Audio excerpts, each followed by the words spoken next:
Yeah. And we'll take a look at the map, Vito, of course, while we're waiting to get everything underway. It's Rogue against Rise, and we'll see what map they go to. But like you said, Rogue having just an unremarkable second half, kind of a floundering first half as well. Just middle-of-the-pack team for the majority.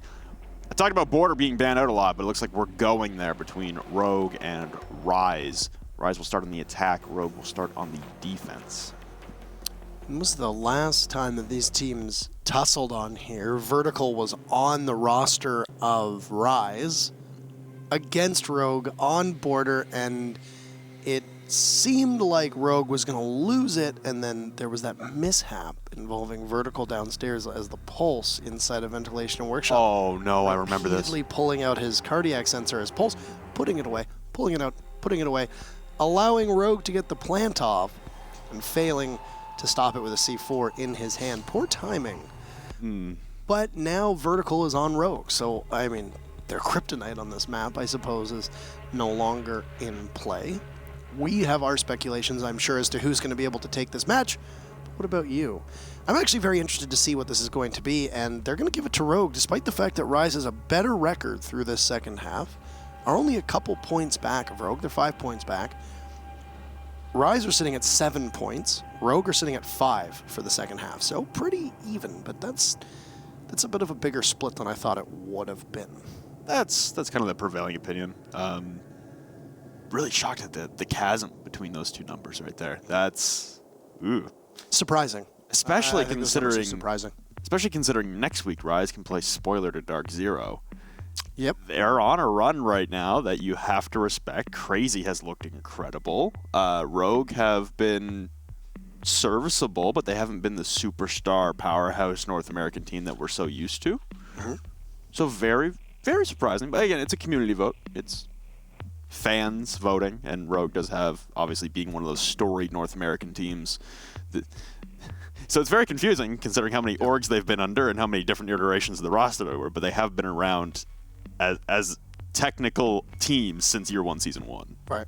So understandably having a lot of invested fans in that department. So what's on the line in this matchup? Well, for Rogue, not really anything. No. It's seeding. That's it. There is a possibility that Rogue could jump over Space Station because they're only 2 points back of SSG. If Rogue wins this matchup and SSG fails to win this matchup, then Rogue jumps up to 4th place. It also means that Space Station's miracle run through the second half, in which they're undefeated, 3 wins and 1 draw, would come to an end. So for Rogue, it's more about just picking up points and maybe advancing up through the standings, because if Reciprocity loses today and then Reciprocity loses next week and Rogue wins today, then so they won't be able to catch Reciprocity because Rogue does have next week off. Yes. So this is actually the last matchup that we're going to be seeing from Rogue this season. So for them, this is just their farewell match for season 9. They're not going anywhere. They don't have to worry about being auto-relegated, as there's no auto-relegation. They don't have to worry about fighting in the relegation spot either. The Rise Nation could end up keeping Rogue in their place in the standings, and then as you noted, Rise Nation will have a very big week next week, depending on what happens in today's matches. We'll go into the match between these two teams. Rogue will be banning first, as they are on defense, and, well, they take out a Maverick. You mentioned was very strong on Clubhouse, but on Border, you don't necessarily see a lot of teams aggressively run a Maverick here on Border. Not really, no. Again, it could be part of their strategy. They don't want to deal with something they can't really counter. Also, shutting down a Maverick really limits the opportunity for office pushes, at least with ease, being able to jump in behind the radio desk and just pull out the torch and turn the wall into Swiss cheese and take pot shots across the entirety of the objective. Just lets you know that if there is a crossfire being held, you will hear it coming. And the other 3 operators being banned, we're seeing this a lot more often. This was something that was really popularized in Latin America, which is a Buck being banned on Border. Has a great effect, especially with dealing with an armory defense. You don't have to worry about verticality as much. You can still have a Jackal pushing down below with the secondary shotgun, but not the same kind of effect as the Skeleton Key. One of the operators let through, though, that Acid will be playing is a Nomad, and there are only a few rotations, and especially inside of the objective itself. You don't really see a lot of map manipulation for rotates inside of Armory and Archives. You just go through the door. And a Nomad, if she is somehow able to get an air jab onto that door will make life absolute hell for anyone trying to maneuver between those bomb sites. And you've also got the possibility of that locker sandwich window repel that seemingly everyone runs these days, which is a nomad on every possible jump out. You sit on that window and collect as many free kills as you want. I mean, not even necessarily just jump outs for a nomad here. You're going to want to focus on the fact that was that just an just an impact grenade that was thrown at the door? Well, whatever it was, Easy's down 20 HP. Yeah, I think Easily is running impact grenades on the smoke. We need clarification on that. He is. He accidentally threw one at the door next to the armory wall, taking a portion of his HP away, and this is... Well, there you go. He used the other one. I'm not sure if either he thought he had barbed wire or... I'm assuming he must have thought he had barbed wire because he probably meant to put barbed wire down in front of the armory door. He's going to get docked up regardless, so Vert will set him back to 100 as that overheal slowly works its way back down to 100. For the way that we've seen these teams use their docks, though, there's actually a real application of these stim pistols, so that is a loss of utility. That really could have been prevented, so... Rise is wasting no time whatsoever getting into the building. 20 seconds into the round, you've already seen Crazy be able to take east stairs, and Vertical's going to go for a spawn peek and take out the Nomad. Say goodbye to Acid and all of that anti-flank potential that we had mentioned, either on the runouts or even in close corridors, as I was interrupted from describing that due to Easily fat-fingering the grenade. Crazy's going to get taken down. This looks like Vertical playing all the way in CCTV. And I don't know what is going on, but something has gone quite wrong. Slash in a position to possibly net 2 kills for Slash, playing on that Hibana open wall. And things have gone from bad to worse for Rise Nation. It's only taken a minute on the clock, and they find themselves in serious trouble. Much more aggressive stance here from Rogue, and honestly every engagement. So you've still got Hyper out on Repel looking in through the radio desk window, up towards the top bookshelf position where this looks like it's either Easily or Shuttle. It's Vert, actually. He's made it all the way back. He's playing over in CC, so a very versatile Vertical today, maneuvering across the entire backside of the map. And an office push for Rise Nation attempted, and an office push stifled in its tracks immediately. Vandal and Hyper, the last 2 remaining attackers for Rise Nation, as they try to salvage what is almost surely a lost round. You've now got a mirror window placed on that Archives wall into the radio desk window as well. Contesting up against Slash now is Vandal as he's maneuvered over. Pushing in and up against the break room door, but can't really find an entrance. Trying to back his way out of a sticky spot now is Hyper as he slowly creeps his way back towards the corner of the balcony to safety, triggering a Legion Mine. Now Slash will hear this ring out and jump out. Okay, it's going for a long, long walk outside, but Vandal has made it all the way in the door and lets him pass the window up against the soft wall now, and he still can't collect the kill. Finally, Hyper is able to shut down Vertical, the dock playing inside of Archives, but you've allowed Slash to escape, and you're toiling with the time remaining. Actually, kind of surprised with how slow Rise has taken this, but I mean, they have swung what was a bad situation, a 2v4 to a 2v3. Position's going to be given away for the Sledge as he just tries to tussle with the mirror window. Even things up, though. There you go. Hyper, 2 very pivotal kills. Easy's trying his darndest to ensure that that's where it gets to, but doesn't go any farther. Diffuser will need to be retrieved. Oh, but a beautiful shot from Vandal will set us up into a 1v1. And Shuttle just needs to sit and wait through metal detectors, and he'll take Vandal down. It was a round that looked like Rogue had won it in the first minute of play, but a good recovery from Rise was able to keep it very close. For Rogue, that possibly could be a warning sign as we go farther into this matchup. But ultimately, I really liked what we saw from Rise there. It boiled down as well to Rogue taking a lot of fights that they really didn't need to take. There wasn't very much patience on Rogue's side, and they could have just waited for Rise to come on in. Good example of that was how Slash jumped out of security. Really didn't need to do that. Could have just sat and waited. Maybe a fear of getting grenaded by the Sledge was in his mind, but ultimately, Rogue could have been a little bit more patient, and that round probably wouldn't have ended up being that close. Rogue putting the gas pedal all the way down on the floor in the first 10 seconds of the round and never really letting up. They play with that high tempo for the entirety of the round, but it was good resiliency there. Intrepid attempt at a comeback there for Vandal and Hyper, but ultimately it fizzles out in the dying seconds as it was a good play there from Shuttle to rotate out of the objective. Not something you'd typically do in a 1v1, surrender the objective, but knew he had the cross, knew that a plant would have to go down, and Vandal went hunting for the kill on 5 HP, and there was not a lot left to be done there for Vandal. He took the best possible play at his disposal, and Shuttle was just in a better position. So Rogue start things off with a 1-0 lead, and Slash again be setting up a mirror, this time facing in towards Fountain on the Archives wall, but mirror setups dictating a lot of the positioning for Rogue in that round, and they'll continue to do so here. The second one placed inside of the small office.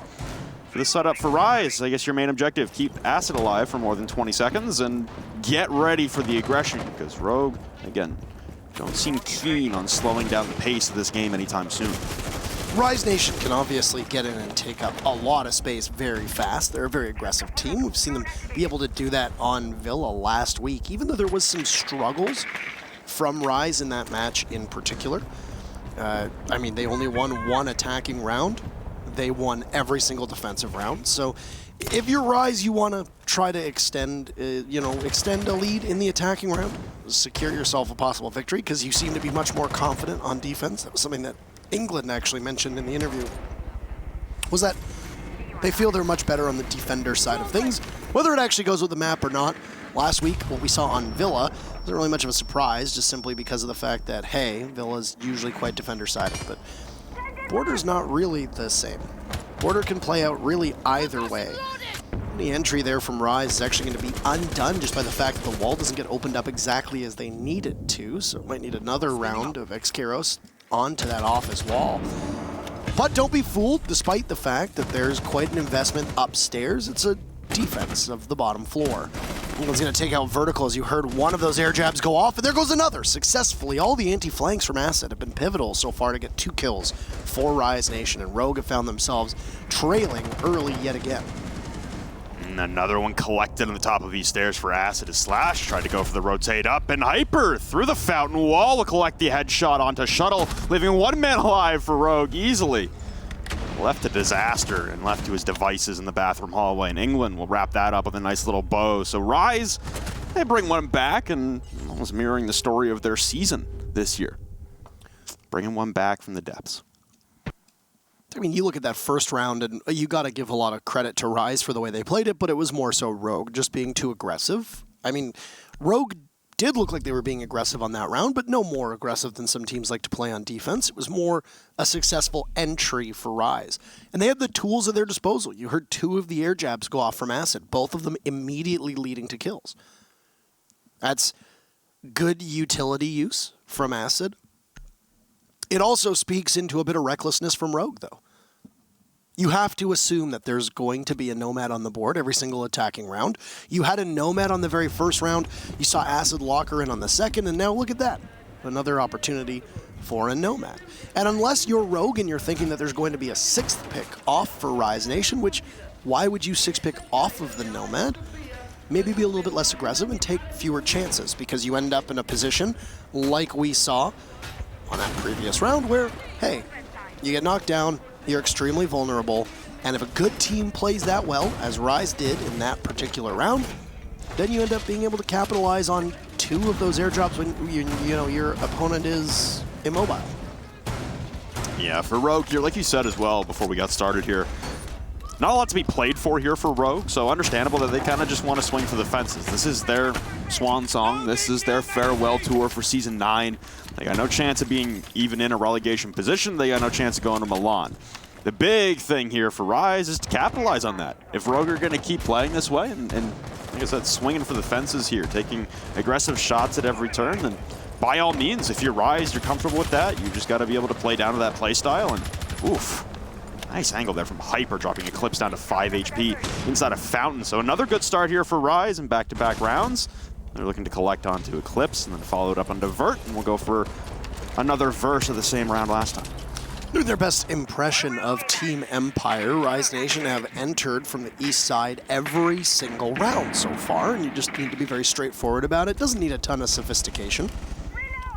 You just walk in, take up the ground that you need. You can do so a bit aggressively, and then just ensure that if anybody tries to push you, well, they get knocked right down. It's actually reminiscent of what we saw from Rise last round. Except the difference was that Rogue were not able to fall off as well.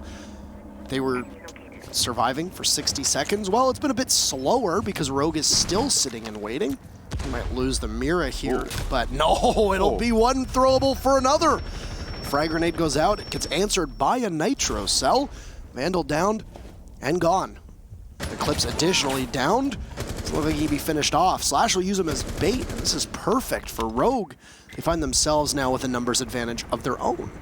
So Rise is going to be halted in the offices for the time being. Eclipse will be able to get pulled back up to a tiny portion of his HP, and it's going to necessitate a bit of a move from Rise. Where are they going to go? Well, you saw the Nomad of Acid rotating on over to security, while both the Hibana and the Thatcher are still sitting and waiting over on the office side, but it appears that'll be a rotate from them as well, as now Crazy is the next to fall off his position inside of office. A much more reserved Rogue in this round seems to be garnering them plenty of success, as Eclipse was previously downed off inside of the small office, and he's been able to be resuscitated back to life. So now it's a full rotate coming out from Rise Nation, as they identify that there is no entering and bombarding in through Armory.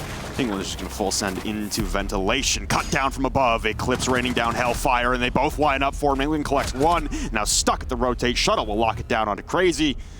Valiant attempt to just turn tail and run into the objective, but a good lockdown there from Rogue. Hatches above for quick rotations, and much more reserved Rogue nets them another round.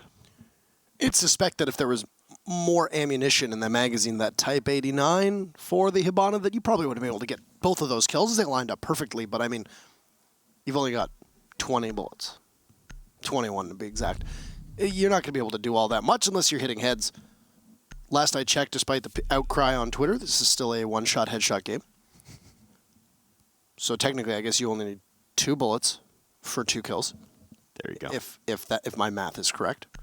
Not that I'm trying to incite any debate among the masses. It's surely a very uncontroversial opinion. But no. All in good humor. All in good fun. In regards to the way that the game is played out in that one headshot mechanic, which some people are a fan of and some people are not. It's actually kind of gripped the pro community by storm. It's been very interesting watching the different personalities weigh in on that, because I think there's some interesting arguments on both sides of the equation there. So for the time being, it's still going to persist, and it's not going to do all that much for England, who was only able to get 1 kill instead of the 2 if his magazine had a little bit larger size. It's basically my long-winded attempt to get to the point. There you go. I mean, you got there eventually. Sometimes brevity is not my strong suit, Rob, but that's okay. I think that brevity on casters sometimes isn't necessarily needed. So, Rogue will go back upstairs onto Armory and Archives. We'll see a very similar setup to what they had the very first time around. This time around, I'm assuming that Easily is likely going to be running a setup of barbed wire. Vertical going for yet another spawn peak. He found Acid in round number 1, and round number 4 he's going to find Vandal. That means that the only set of frag grenades from Rise Nation will be gone. That makes Eclipse even more valuable now, as those ADSs will not need to catch the frag grenades. They will be there to catch all the rest of the clutter that might have been used a little haphazardly to burn those ADSs for the frag grenades. Yeah, I was going to say I really like the swap up there from Eclipse, because they hadn't been running a Jaeger at all for the majority of the entirety of the game. Well, Eclipse isn't long for this world. It's Crazy will collect him, carve up a nice little tombstone in his name. So now you've got X-Kairos charges coming out, and all that talk I wanted to go for the Jaeger, it's completely pointless now. They're going to catch Slash rotating out on a drone, as they're, again, having some trouble getting that 6th X-Kyro pellet to detonate on trip wall properly. Getting 5 to go off in this awkward Tetris piece pattern, but hey, it gets the job done. All you're doing is making a peek hole. You've got visibility in towards Fountain and Archives, but the default camera still left up. So Rogue, all the intel they could ever want in the world, but standing straight into a pre-fire is Vertical, losing his head at the hands of the L85 and Crazy. Good trade back there, as they've already lost 1 L85, and now they've lost the mirror. So even though the default camera is still up, feeding them limitless intel, they'll have to peel back as Archives finally has a hole punched in it. That's exactly what befell Rogue on this side previously, was they just got a bit too aggressive despite the clock being on their side of things. It's not really the case in this round, as you've only seen about half of the timer fall off. And default cam will still be up, and we'll see how much more time can fall off of the clock before that's rectified by Rise Nation, but They don't particularly seem that interested in taking out that intel that will continuously go in favor of Rogue. Understanding that for the 4th round in a row, Rise Nation are pushing from the eastern side of the map, well, Rogue is just going to bunker down. Over towards the bunker side of things, Hyper will continue his rampage as he takes out easily, and Rogue, who were able to narrowly win this round in this map, or the site on this map in round number 1, look to be struggling this time around, as Slash is just on a fraction of HP. He'll be the last member remaining. Acid, who has not just shown in terms of utility, but also in fragging potential, is able to get the very final 2 kills for Rise Nation. Neither of these teams really seem interested in being able to put together any consistency on this side of the equation. It's 2 rounds for Rogue and 2 rounds for Rise, but they've traded back and forth. So we head to round number 5, and it's going to be another Armory Lockers and Archives defense for Rogue. Things got hairy on round number 1, but they still won it in a 1v1. Things went downright ugly in that previous round for Rogue. And Rise Nation were just better every step of the way, especially that beautiful shot from Hyper all the way down onto, I believe it was Easily, who tried to pop up and take out Hyper over on the Archives balcony. We'll say a quick prayer for Acid's headshot percentage. He had 1 kill, I believe, last week or 2 weeks ago. It was the only kill in the game. I believe he went 1 in 10, if I'm not mistaken. But it was a headshot, so he had a 100% headshot percentage on the day.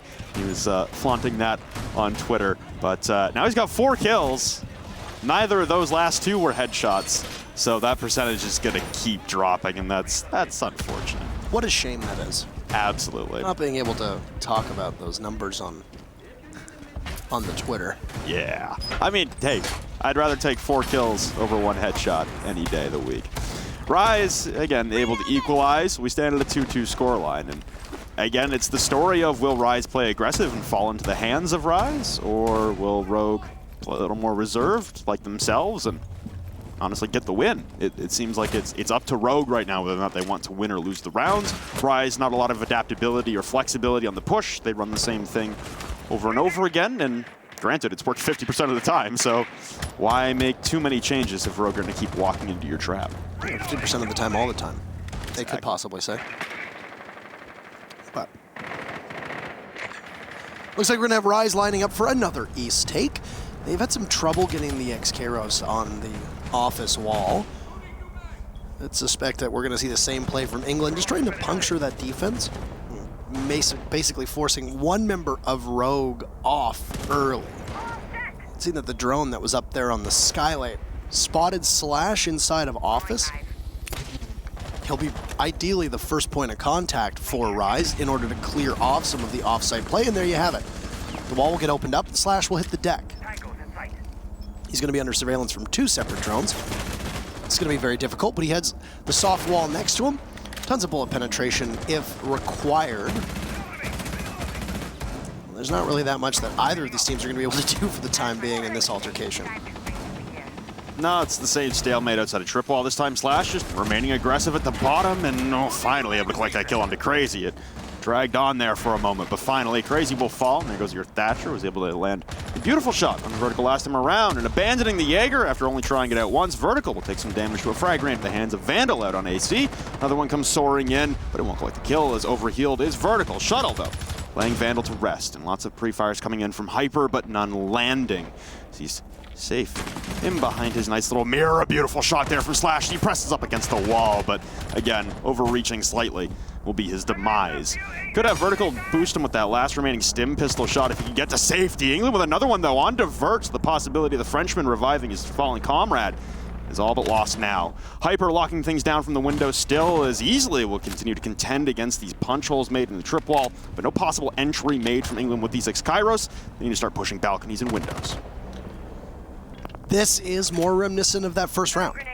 But things got really scary for Rogue. It doesn't appear that will be the case this time, as once again you have the limited magazine and capabilities of England. He'll get a very easy kill onto Easily, if you pardon that pun, and then he'll collect the down Slash.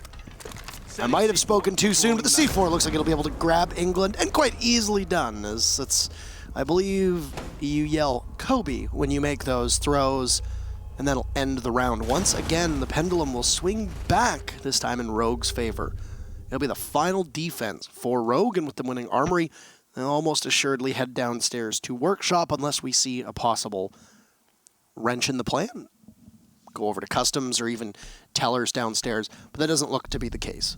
The pretty standard secondary site for most teams on Border will be the showdown for Rogue's final defense. If all goes according to plan, Rise will be able to take this one quite swiftly, and then we'll move over to the second half with both teams tied up, which will stare us down a beautiful draw and be able to see England yet again in an interview. Possibly. We'd also get to see Ella, Rogue's team dog. Very correct. The best mascot in all of Siege. Like you said, What an adorable dog. so adorable. Every single tweet that Kev puts out, I'm actually about to turn on notifications for every time Kev tweets, just to see Ella at every possible waking second. Yes. Returning back to the game, though, we have an interesting conundrum on our hands. It's Rogue and the game of do they want to win or do they want to take some gunfights? And that's them around. I mean, they took a lot of fights that, again, were slightly ill-advised, but nonetheless, they collect the kills and they come away with it. So there's the old notion of it's not stupid if it works, but hey, it's working right now for Rogue. And they're going to go back to this old setup they used to run quite reliably on their Vent Workshop hold. It's missing a castle that they used to really just try and lock this down with as far as mobility through the main lobby and Tellers, but hey, they'll return to the old form here and lock down all the walls with a mirror window instead of passport check. The last time we saw this, did we not see Slash running a P90 on this site? Because I feel like we saw a P90 in the hands of Slash, but he's got the MP5 because that's sensible. That's very sensible. Yeah. But no, you're right. You need that. You usually need the castle barricades to be able to slow them down. Rise Nation have really had very little impediment to getting in towards the site. They've been able to adopt that quick pace, and here we go again. Seems like this entire second floor, at least over on the east side, for the 6th round in a row, Rise will take the exact same set of control over the map. Is that a nitro cell that just went off that It's the new breaching charge animation. hurt Hyper? A breaching charge went off behind him and did damage to him. Yeah. All right. That's what that little haze was. It's fancy. So both teams have had some of their HP fallen off because of their own weapons. Is it evident neither of these teams have much to fight for? One of which was an impact and the other was a breaching charge. All right. So a quick advance from Rise to be able to take the east side, but they'll get slowed down over on the Archive side. Eclipse, once again, so accurate. It's the second time in a row that he'll use a C4 to end England's reign. The Eclipse falls as well, so immediately traded off. Vertical will rotate around to security, and if he goes undetected, this could be a potential bad situation for Rise. Yeah, we eclipse the midway point in the round, and we stand level at a 4v4. But that's your hard breacher taken away on England, and still got all these air jabs in place to lock down any possible rotations. And it looked like there was an air jab over on security, so it's unlikely that you'd be able to see Vertical get out without his position being given away. And you got this mirror window opened up, and Slash still lasing in plenty of fire, but unable to collect the kill onto either Vandal or Hyper. And now shots come raining in through that soft wall as they both stack in behind the half walls, guarding these stairs and looking away momentarily for a drone. Oh, but sprayed down through the wall. Shuttle hears the breaching charge come out as he's able to collect the kill and the headshot onto Crazy. It'll also be Vandal falling, so now you're leaving Hyper on 20 HP as he's inside of Tellers, and Acid upstairs locking down any possible rotations, trying to utilize any of the remaining verticality. But speaking of verticality, Vertical laying in wait at the break room door, unable to finally land the lethal shot. Ducking away now as Acid as he continues to retreat, and it would be all for naught. It's Hyper now toiling inside of Tellers. There's not much left to be done here as it's Slash who will lose his head. Just the tiniest pixel peeking over the edge of that passport check desk, but Hyper with the fuser in hand inside of Tellers will vault out with 15 seconds remaining. There's a flank from above on Vertical. There's 2 on site at 100 HP. All the possible utility you could ever desire in the world, and Rogue is going to send it into the half, up 4-2. So, where goes that consistency back and forth? Thought it was going to be Rise being able to take 3, but no. So, we're going to get opportunity to see if this was just the way that the teams were playing. I don't suspect that when you look at Border and the way these two teams are playing that the defense or the attackers really have an inherent advantage. No. I do think that Rise were maybe being a little bit too quick on some of their takes with maybe minimal information, oftentimes relying on the air jabs as your sole defense against flanks. could be wrong, but that did appear to be the read in the way that they were using acid. And keep in mind that Nomad really excels on maps with the close quarters and the smaller hallways and smaller doors. There's a reason why you don't see her on some of the big maps, and that's because there's ways to evade the radius of the air jab. There's multiple routes to be able to get back over to certain parts of the site, or possibly to play off-site. With Border, it is a large map, but it is deceptively small in some areas, and it can be very difficult for you to be able to return to either a site or possibly go for a flank, as we saw through that armory wall, over towards security, or even downstairs if you want to try to ascend one of the staircases. A single air jab will not just hold you back, but also very similar to a lot of the other intel gatherers that we have on defense, but for the attackers, we'll at least let them know that, hey, there's somebody in this general vicinity. It's not going to kill you like a claymore, but it's at least going to give you information that will oftentimes end up with a kill on your side of things. No real surprise to see us go up to Armory on the very first defense for Rise Nation. Very similar lineup for both teams here. A Doc is almost always a staple. They have great gunners on both sides. It's likely to see both Hyper and Vertical on an ACOG on defense, so there you have it. I don't imagine that we'll see Hyper switch off unless they go to a different site, because they consistently win Armory, but that's farther down the road. One thing I really liked from last round, as far as Roy was concerned, was their defense. You know, they kept running into this east-west push that you talked about nonstop, very Empire-esque from Rise, and they were still contesting vertically, and then in the last round, to try and get your edge heading into the half, they switched it up to an entirely horizontal hold. They abandoned the top floor, they leave Vert up there for a flank, but other than that, not a lot of contention on the top floor. In stark contrast to the previous 5 rounds. But now it's up to Rise to try and create their own defensive stands, and Slash, he screams out in anguish. And he's only going to lose 10 HP as he vaults down onto the AC balcony from the rooftops. Again, awaiting any kind of flanks. And Rogue not opting to bring the Nomad, even though we saw Slash using the Nomad to great effect just a couple weeks ago. Drones will start descending down to try and identify locations of Rise Nation members on any possible flanks or holds across the map, but not a lot of movement. Very static defense so far from Rise Nation, as they don't seem too interested. That's actually the first drop we're going to see. It appeared to be England, the smoke dropping down through the workshop hatch as the X-Kairos will detonate and ring out and punch a nice big hole into his previous home inside of Archives.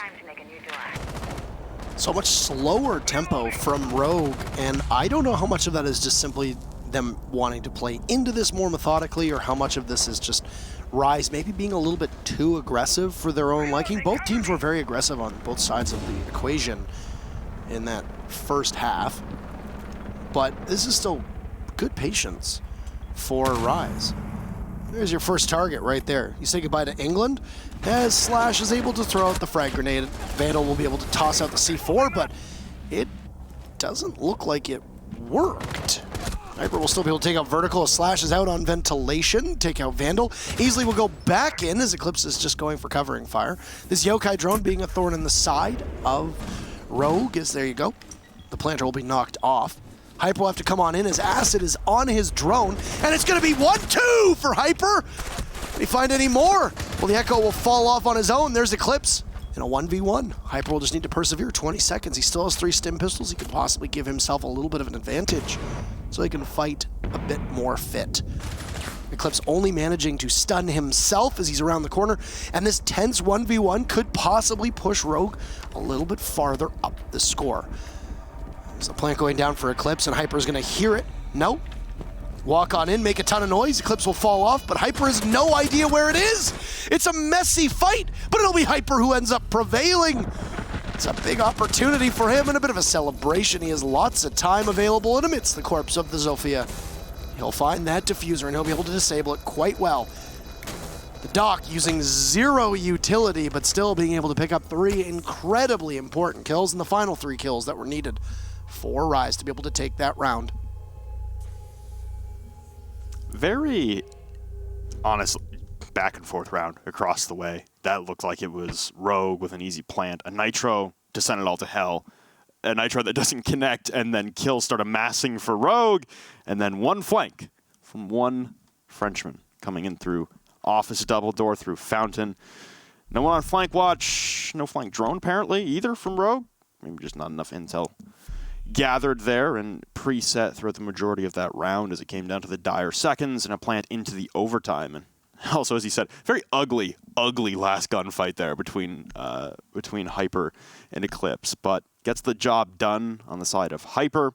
Valiant attempt there from Eclipse, but yeah, unable to send the concussion mine in through the Archives door into Fountain, just inevitably stunning himself.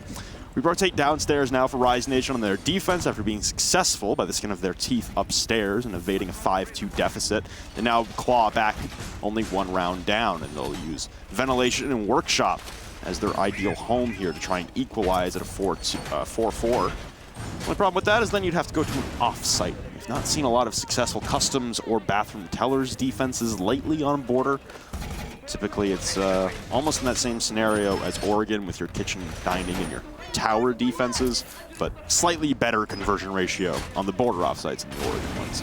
Right, but how much of that also boiled down to Mira not being available for a lot of those sites, right? Because Customs was largely popularized after Mira became a mainstay here on Border. A lot of teams will credit the G2 roster for being not maybe the originators of that strategy, but the ones who popularized it overall.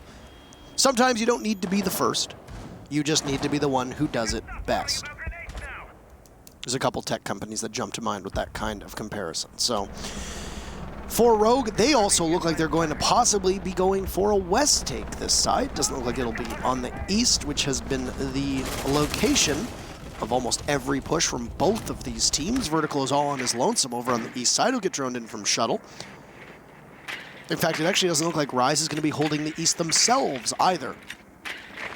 They'll be holding it a little farther back. So it's very commonplace for teams to be over on the Archives side, watching inside of Office, but the actual Office wall will be soft, which is what will allow the sledge of Slash to smash it open.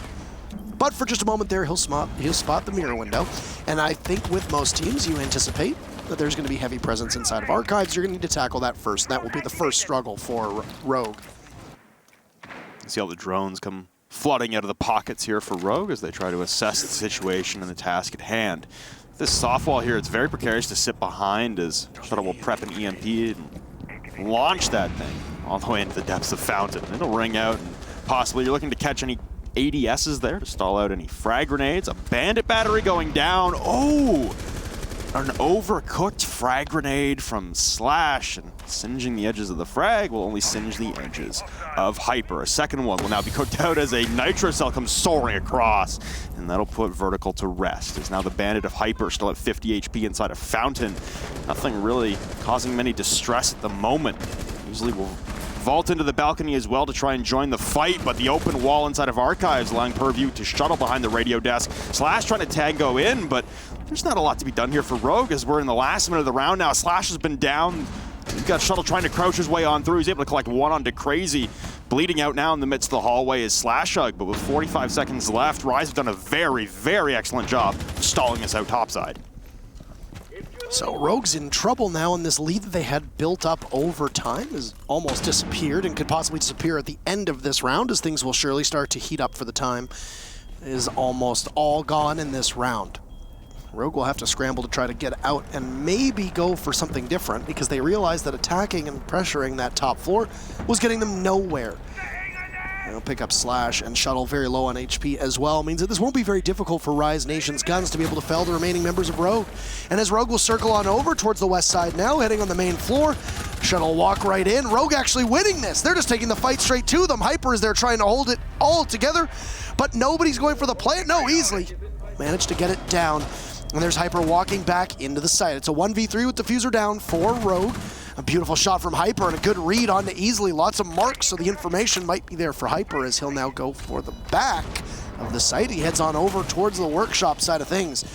He's got a rotate hole available that was created for him, but these are going to be angles held, and it'll be Eclipse who finds him first. Rogue will be able to shut down Rise Nation, and Rogue will once again take another round. So these teams will go back and forth over the last three. Rogue did win 2 in a row, but we're back to the norm. You win one, you lose one. You win one, you lose one. Right now, just based on numbers, this means that Rogue should be able to take the matchup. But, as you mentioned, If Rise were to win 2 in a row, that would push them onto an unfavorable site, which once again would give the advantage to the attackers, just simply based on the way that the 2 other sites tend to work on Border as of late. Not wanting to possibly do something, I guess, crazy. It'll be workshop yet again for Rise Nation. A round in which Rogue had no business winning. They come away with a staunch victory on the backs of pure desperation and chaos in the midst of the objective. And yeah, Rise just unable to hang with the flurry of bullets, leaving Hyper alone in a 1v3. It's a sacrificial lamb at that point for Hypers. He had to retake, but for right now, he's the man leading the charge for the rest of Rise Nation at 13 kills, 5 deaths. The rest of the team, though, no one really lagging behind too far. Vandal in a very, very, very reserved support position. Not expected to garner as many frags as their leading kill gatherer in Hyper. A Ventilation Workshop defense once again. And for last round, Rogue, like I said, a round that they stalled out heavily on just the top floor clear. Simple angles, 1 mirror window, even a rotate opened up to hold angle on any possible rotation, and yet Rise were able to slip through the cracks, a couple of failed frag grenades. That's a hard sentence to try and cobble together. Just a very surprising stall out there from Rogue, like you said, a team that took such tempo early on in this match, now on the attacking side, seemingly stalling out in a majority of their rounds. So the objective here for Rogue, extend the tempo, pick up the pace, get the gas pedal down, and it looks like they're going to alter the entire ideology of this push. Is finally, we see a west side push towards Armory Wall. Stark contrast the entirety of the last 8 rounds. Only took 9 rounds there, Rob, for us to finally see this happen. And I mean, there's a couple more rounds left, so we could possibly see it emerge yet again. Despite the fact that Rise Nation did take one of the 2 rounds that they've had on defense, let's not overlook the fact that Rogue has been able to get a diffuser down both times. And obviously speaks to good coordination on Rogue's side, and that Rise Nation are losing their anchors and site control. It's the very first defense for Rise where you saw that Rogue just walked right in and easily was able to go for a plant very early in the round. The Yokai drone from Acid did spot him out. That's when you saw the C4 fail to hit on the Hibana. But nonetheless, there's still an opportunity for Rogue to go for a possible plant early on. That kind of looseness around the site for Rise Nation could come to bite them if Rogue plays into it correctly, and brings a lot of tools to be able to push the anchors. One thing that might not be overlooked for a lot of people is that the lack of buck means that the ability to flush out the anchors from below is completely gone. You know that there's a buck that gets played on Rogue, so unsurprising that they would go for that ban, and it's going to completely change the way that you attack the actual site itself. I don't know how Crazy got close enough to be in an altercation where Slash was able to knife him, but that's exactly how the very first kill is going to go down. Rogue is going to take a series of lumps, though, and lose quite a bit of HP on a variety of operators, 3 to be exact, but they don't lose any bodies outside of that. I'm just lost at what the plan is here for Rogue. They go for an armory take, make it in CC. They have pressure on the armory wall, and then they try to push all down the hallway to go get office control. Nonetheless, it works out for the most part, but they allowed Hyper to sneak in behind them into CCTV, although he was being jackal-tracked by Vertical and dealt quite a bit of damage onto Easily in the midst of the hallway, unable to collect the lethal blow. So it's a retreat now for Rise Nation as again we enter the dying seconds of the round 30 and counting. So Toxic Babe will start choking out Vert, and he's stuck inside of the bathroom stall. Escapes with just under 25 HP is again locked down in the bathroom hallway. You've got 3 members of Rogue below 50. All trying to push in dire chaos and desperation. Vandal's gone topside for a flank as well as he'll maneuver down the hatch. Spots the body of one waiting in the hallway, and that's one of your more healthy Rogue members. So that'll equalize man count and utility, and honestly the entire advantage in this round. Heavily in the favor of Rise. They all come pouring in through one hole, shrouded in smoke, and it's a quick trade. England for Vertical. Plant going down now from Easily, though. It'll be stalled out from the hallway. Slash able to collect onto Acid, but another round where Rogue can't get the speed up to par. Shots to the wall rang out, and Rise able to collect yet another round. We go back and forth. 30 seconds left. There were 2 people dead, but you had over half of the teams, or the players in the teams, very low on HP. The amount of damage that had been dealt, but nobody had been able to secure a kill off of it. And then it really comes down to that last minute do or die push from Rogue, and it's Vandal who is able to save the day. alongside the smoke of England dying a little bit earlier on, but you have Vandal on the Mira to be able to take down easily, who's going for the plant over on the default spot, just underneath that light inside of Workshop. And because of this, it doesn't matter that Rogue still had a couple bodies upright. The person who was going to get the diffuser down was removed from the equation. Easily was successful those first 2 rounds on attack at getting the diffuser down, and despite the fact that his stat line doesn't look so good on the scoreboard, he's been absolutely pivotal in being able to take up space for Rogue with his hard destructive capabilities, and then also, as we said, 2 successful plants in the first 2 rounds. Now, it doesn't matter if you only have 3 kills. What matters is that you get that diffuser down. It didn't work in round number 7, your very first attack, because of the clutch from Hyper, as he's able to fell both the planter, the guard of the sledge, and then eventually Eclipse as well. But it does work the second time around, and he comes very close the third time, but he gets shut down in the dying seconds, and that was not really Easily fault. I know that we like to throw criticism towards certain players for the mistakes that they make, but in this regard, Easily just didn't have appropriate cover. And given the fact that Rogue still had a couple bodies upright, you would have figured that somebody was watching that angle by the main lobby, which is where Vandal was playing, over by the customs door. It wasn't to be, though. And because of that, Rise Nation just simply play the clock correctly, as nobody from Rogue could correct and pick up the diffuser and get the plant down. So, by virtue of the way that the site rotation works, we'll go back upstairs to Armory. It worked for Rise on a miraculous clutch that came out from Hyper, picking up the final 3 kills onto Rogan and getting the diffuser as well. If we see that same performance, then it will be tied up. But, as the pattern has been so far, this does appear to be Rogue's round, as the legend will has been foretold. Well, England will start things off, 20 HP down. Not sure if those were errant shots coming out of the spawn or another botched impact grenade, but nonetheless, the smoke, the anchor, the team captain, the IGL, he'll be without 20 of his 100 possible HP. A lot of drones coming out now, descending onto Crazy, the Jaeger playing in the depths of CCTV behind the circle monitors. You've also got support from Crazy playing the mirror inside of Cubby.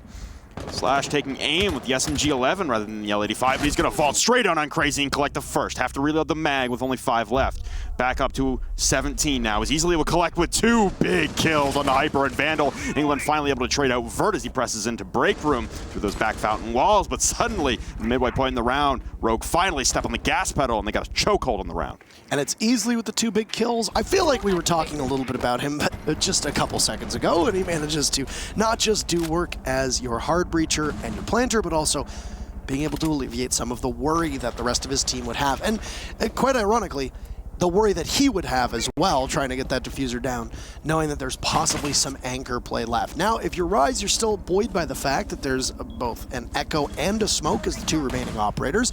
Not bad weaponry, but the utility for a plant denial is what's going to be required the most, but that's 3 kills for Easily. He's just finding everybody. Doesn't matter if it's the Zofia using her utility or the barrel of her gun. Eclipse will finish things off. Only 1 body lost from Rogue on what was an incredible entry. Being able to pick apart Rise Nation's defense within 90 seconds of the round beginning, and now Rogue will find themselves on match point. Back and forth, back and forth, back and forth. We'll head into round number 11 with Rogue sitting 1 round away from taking it all. Well, should this go the distance in the, I guess, inevitable back and forth trade we have with rounds, it'll be a 7-5 for Rogue. But if you're Rise Nation here, you've now surrendered the possibility for 3 points, and those would have been 3 huge points, because heading into the last week, regardless of what happens in the next game between Space Station Gaming and Accelerate, you would have been safe in 6th place no matter what. But now, you've only got the possibility for 1, so you got to win 2 in a row just to get that one, and then you got to sit and pray for the next hour that EXG have a misstep and stay down in 7th. EXG with a roster change, and we'll talk about that later. But right now for Rise, your back is against the wall. You need to get this 1 point just to try and add some separation between yourselves and your counterparts who started the season nearly as poor as you, but the back half for Rise has been mighty impressive, and right now Rogue seem to have the only coherent answer for it. It'll be a reattempt here of this CCTV hold with the mirror setup and armory lockers again for Rise Nation on the defense, and for this one, don't let Easily walk in and start gunning everyone. It's really the only advice I had. I like the setup. You got to be well wary, and I imagine this is why Crazy has 6-picked onto the Frost, is Slash, in typical Slash fashion, decided, okay, I'm gonna kickstart this round. I'm gonna set the tempo. I'm jumping into CC and getting crazy. SMG-11 in hand, and he collects the kill with ease. So this is a common strategy for whenever someone gets a little too antsy with that kind of play. It's a Dark Zero run Frost setup over on the security side of things, and essentially you just want to hold that position as long as you can, put the frost mats under the windows, and realize that if you're going to do what Slash is going to do, which is hop in the window and go for the kill, despite the fact that Slash did walk away quite wounded from that fight, only at about 30 HP, he's still upright and he's still capable of getting the kills that he needs with 30 HP. As long as you have 1 HP out of the 100 that you're gifted at the start of each round, you're still capable of clutching. We've seen some players do that with around that level of HP. So if you're doing the Frost strat inside of security, well, then you just, you know, just essentially wait, buy time, and then even if you lose the fight, your Frost Trap will win it eventually. Or so that's the hope. We'll see. You see the concussion coming out up against the floorboards there to try and dispatch of that Frost Trap. It has not done the task, as that is still a Frost Trap intact underneath the windowsill. I'm sure they're going to wait for a drone to confirm this. I don't think Slash is going to put complete faith in it, but Hyper in the depths of CC is well behind the half wall. He's going to grab 2 easily, and Shuttle both shut down from his mirror position. Crazy as Slash tried to jump in and inevitably hit the Frost Trap. So instead of a 5v2 against Rise, they now have it in their favor. Vertical carrying the diffuser outside of CC. Very wary of any pot shots coming from him behind that mirror as Eclipse slow walking his way up metal stairs will now be disoriented by the Yokai drone and cut down for Hyper's 3rd on the round. Vertical, last man standing for Rogue, and nice reactionary shot there onto England, but again, lone survivor, no diffuser in hand as he creeps his way into the backs of Archives, and there goes Acid, there goes your Echo, more shots come flying in to the top of Metal Detector. Still have a minute to work with here if your vertical be being converged on from every possible angle. And now 5 HP remain as he's spraying down dead bodies just for good measure, toiling inside of Archives, and Vandal will collect it with the Vector. That is Rogue surrendering the possibility to lock up 3 points. Points don't matter to Rogue. Points matter to Rise, as they're now within 1 of securing 1 point in the draw. Vertical held that diffuser as well. He could have possibly gone for a plant in the position that he was in and maybe tried to bait 1 or 2 people out, but I would imagine at that point he was completely blind for information.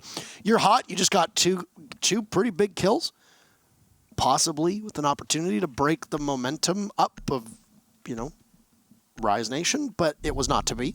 They converged on him very appropriately. And there was likely still a C4 still in hands of the mirror as well, which could have been launched over top of the walls and possibly gotten him as he was in mid-plant. So why not go for the kills? We'll head down to Workshop. Very final round of this matchup. We could see another draw. Now, one thing worth noting for Rise Nation is they haven't been blown out in the second half of the season. Even in their losses, they've still kept it close. They've been able to take 5 rounds at minimum in every single match that they've played over the second half of the season.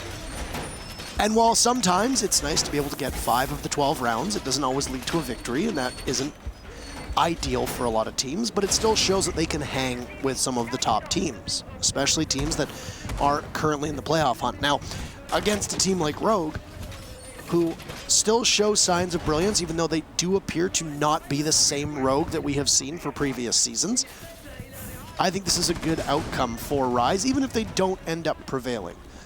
As for Rogue, like I said before the match started, I would suspect, and we can ask them if we do end up getting the time to interview them, if Rogue is taking this matchup as a means of trying to correct what has gone wrong. Same with the matchup last week, because this is Rogue's last match.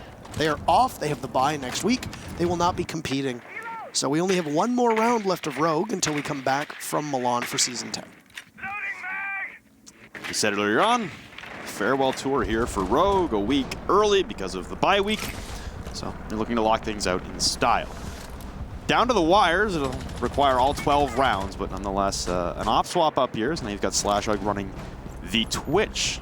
And we're stacking for yet another East take, so we're not going for full style points on creativity here, but hey, Rogue at least getting the job done as breaching charges will ring out on the teller's wall, and it looks like Rogue are abandoning the push upstairs. A welcome sight, as you've got the hatch reinforced in above Archives as well.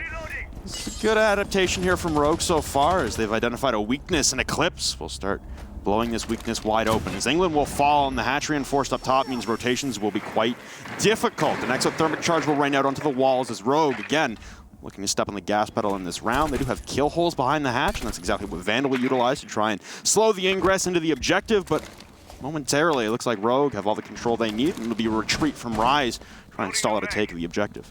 England's a big body to lose as well, because the way that he plays over by the bathroom wall means that Rogue now have essentially free passage on in. It's going to force somebody for Rise to try to have to do double duty. I would suspect that you're probably going to see a Yokai of Acid go over in that range, but you look, and Rogue have every opportunity to just walk right in. Over to the side of Workshop, they have the wood pallets there as well. They can hide behind for cover if necessary.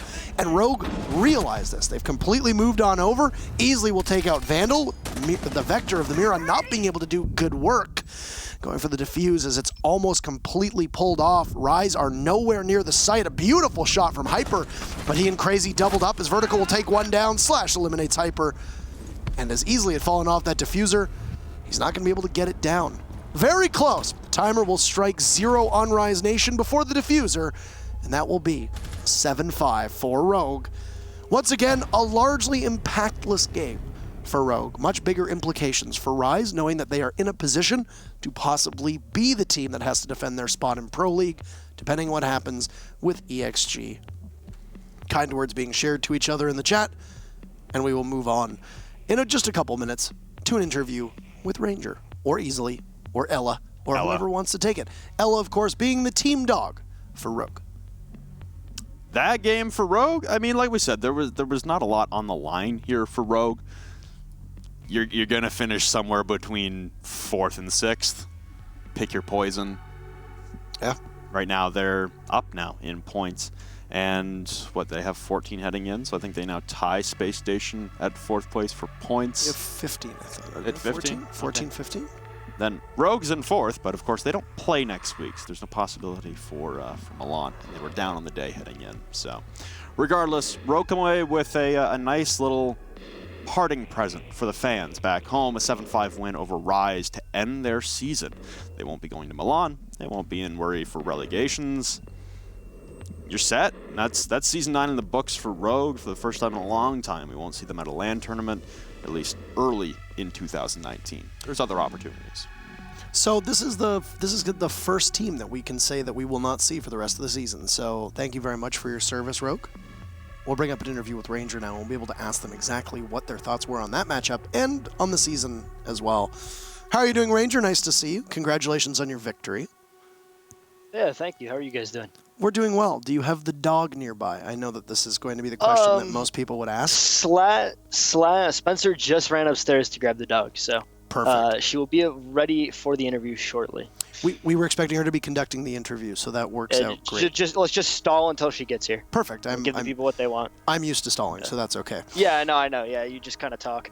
That's sort of my job. There's the dog. All right. Here's one really cute corgi. Oh. Now, that's the end of your season for Season 9. You have next week off. You got eliminated from playoff contention 2 weeks ago. Over the last 2 play days, how much of your focus has been on simply preparing for next season and trying to iron out some of the things that went wrong for you this season? For the most part, I think in the second half of the season, we kind of found our form. We had a couple close losses, and we had the draws versus Space Station and AG. But as far as the adaptations and changes to our playstyle, I think we're happy with how we're playing as a team now, even if we didn't make the LAN. Whereas the first half of the season, we were very uncomfortable in the way we were playing. Things weren't going right.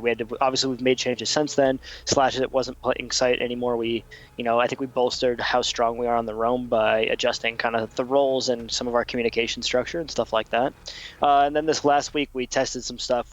Instead of having Shuttle on Smoke, we had Shuttle on Echo and Kev on Smoke, and I think that was a little bit more comfortable for Shuttle. So, obviously there's going to be little things we toy with. We're not going to stop until, we're winning lands, so. There you have it. And you'll be, presuming that you don't get a spot to go to the U.S. Major as well, then you'll be in a position where you'll have to qualify for that, which we remarked will be the first time that you actually have to fight your way in through qualifiers since the 6 Invitational of last year. Now, going up against... we got invited to the 6 Invitational last year. Oh, that's right. Yeah. That's true. 6 Invitational of year 1 was the last time we qualified through a major through qualifiers. That's very true. The very first one. Yeah, that's very true. Because I was thinking, because you had King George on the roster for the 6 Invitational last year when you were playing in the group stages, if I remember correctly, and then you made the roster change. No, we didn't. We made the roster change in December before the Invitational. Oh. We picked up Kev after we did not make it to that line. And That might have been then correct. we made it definitely is. That might have been correct. I need to do my homework, apparently, on qualifiers. Yeah. All right. It's okay. I only casted some of them, not all of them. Yeah. Now, in your matchup today Happens. against Rise, the Buck ban, you're somebody who's very well versed in the theory crafting behind why teams ban certain operators. How much did the Buck ban personally affect you and the team? I think it impacted some of our stuff. Like one of the rounds they ran the impact setup for Armory Wall, where you reinforce the left side wall of Armory Wall, and then you try to impact off the charges. And it's a little bit harder to clear that without Buck. So, I think Slash expressed that it was difficult for him to do his job in that regard, but it was such a minor thing. I don't think teams have banned Buck before against us on that map, and it's never been an impactful thing. I think the more impactful aspect was them running the Nomad and countering some of our aggressive stuff and stacking for some of the stuff because we scrimmed them a lot in March. So they were familiar with our border and we knew that going in. So we just made sure to stay adaptive on the fly and kind of cycle through different options as far as our attacks. Now, over the next couple weeks that you're going to have time off, I'm presuming that you'll be competing in USN. What's the biggest focus for you as a coach, as a roster? What's number one focus between now and the start of Season 10? Is it the role swaps and continuing to build on that, or is there something else at play? I think some expansion on some of the maps we've been weaker on or didn't get a chance to play a ton this season. We played the full map pool, but there was a couple maps we didn't get to play this season, so making sure that we're continuing to work them, even if they haven't been played in a match, and just getting ready through these qualifiers, making sure that everyone's comfortable in our roles, and then just tweaking little things and expanding the different strats and stuff we have. Perfect. Well, you've got some time to delve into that, and we'll be seeing you in the U.S. Nationals as well. Anything to say to the fans, etc., at the end of your Season 9 here? And thanks to everyone who supported us. It wasn't the season you guys wanted. It wasn't the season we wanted either, but we'll be back. We got a couple minors, I think, coming up this summer that we look forward to attending. A USA Major, some USN quals. So, we'll be there for all of that, and we won't let you down again. So. Perfect. We expect to see you back in fighting form next season. All the best with the U.S. Nationals, and we'll see you in a couple months. Right. Thank you. Good night, Arthur.